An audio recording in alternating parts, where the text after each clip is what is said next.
माँ की ममता। रवि एक छोटे से गांव का लड़का था जो अपने माता पिता के साथ बहुत ही साधारण जीवन जीता था। उसके पिता गांव के खेतों में काम करते थे और माँ घर की देखभाल करती थी।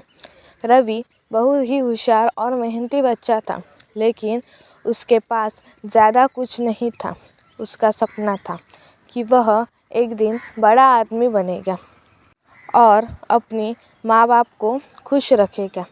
रवि की माँ हमेशा उसे पढ़ाई के लिए प्रेरित करती थी, लेकिन वह जानती थी कि उसके पास ज़्यादा संसाधन नहीं है। एक दिन रवि की माँ बहुत बीमार हो गई।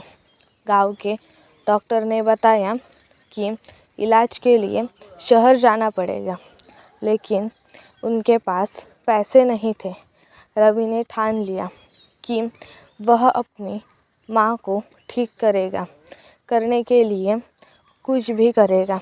वह दिन रात काम करने लगा। गांव के मंदिर में सफाई करता और जो भी छोटी मोटी काम मिलते उन्हें करता। कुछ दिनों बाद उसने कुछ पैसे जमा किए और अपनी माँ को लेकर शहर गया। इलाज हुआ और उसकी माँ ठीक हो गई। रवि की आंखों में आंसू थे, लेकिन यह आंसू खुशी के थे क्योंकि उसकी माँ अब ठीक थी। समय बीतता गया और रवि ने अपनी मेहनत और लगन से अपनी पढ़ाई पूरी की। एक दिन रवि के बड़े अफसर के रूप में अपनी माँ के पास वापस आया। उसकी माँ ने उसे गले लगाकर कहा, तुमने मुझे हमेशा गर्व महसूस कराया बेटा।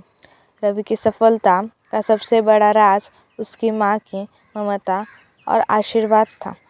उसकी माँ की खातिर उसने जो संघर्ष किया वह उसे हमेशा याद रहेगा।